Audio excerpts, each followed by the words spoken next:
Hello నమస్తే friends, welcome to my channel. నా ఛానల్లో అన్ని ఇంట్లో ఉండే వాటితోనే ఐడియాస్ షేర్ చేస్తుంటానండి. ఇప్పుడు మీకు ఒక మంచి ఐడియాని షేర్ చేయాలనుకున్నాను. పదండి వీడియోలోకి వెళ్దాము. ఈ వీడియోలో నేను ఇక వేస్ట్గా ఉంది ఒక పీట అండి. ఇది వేస్ట్గా ఉంది, అంత పాడైపోయింది పీటని. వేస్ట్గా ఉన్న పీటని, ఇది చాలా ఏళ్ళు అయిందండి. ఈ పీటని ఒక మంచి మేక్ ఓవర్ చేయాలనుకున్నాను. దీన్ని నీట్గా లుక్ రావాలని చేయాలనుకున్నాను. కానీ పీట మాత్రం చాలా గట్టిగా ఉందండి, చాలా స్ట్రాంగ్గా ఉంది. ఇలాంటి వుడ్ మనకు దొరకదు అనుకుంటా, అంత స్ట్రాంగ్గా ఉంది. చాలా ఏళ్ళు అయిందండి, దగ్గర ఒక 70 years అన్న అయి ఉంటుంది. ఈ పీట అలాగే ఉండిపోయింది.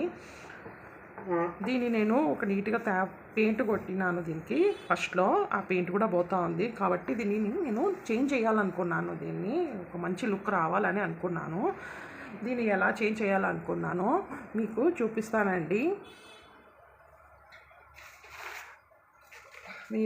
నేను ఒక గోల్డ్ పేపర్ తీసుకున్నానండి. ఇలాగా ఈ గోల్డ్ పేపర్తో నేను దీన్ని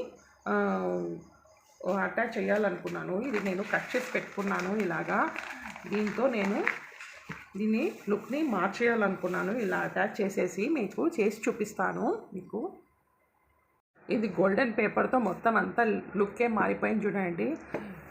జస్ట్ ఓన్లీ ఒక 2 minutes పట్టింది అంతే. ఇదంతా నీట్గా గోల్డెన్ పేపర్తో అంతా కవర్ చేసేసినాను. ఇదంతా చూడండి, ఇదంతా కవర్ చేసేస్తాను నేను. ఇప్పుడు ఎంత బాగా కనపడుతుంది చూడండి. ఇది గోల్డెన్ పేపర్తో నీట్గా కనపడుతుంది. ఈ పీటని మనము పూజా రూమ్లో అయినా ఎక్కడైనా యూజ్ చేసుకోవచ్చండి. ఏదైనా ఫంక్షన్స్ ఉన్నప్పుడైనా ఎక్కడైనా యూజ్ చేసుకోవచ్చండి. ఈ గోల్డెన్ పేపర్ ఒక్కటే అతికించిన. ఈ గోల్డెన్ పేపర్ అమెజాన్లో దొరుకుతుందండి, అది తీసుకున్నాను. దీంతో మనము ఈ పాత పీటని ఒక కొత్త వాటిలాగా తయారు చేసినాను. ఈ ఐడియా మీకు నచ్చినట్లయితే please like and subscribe my channel అండి. Thank you very much.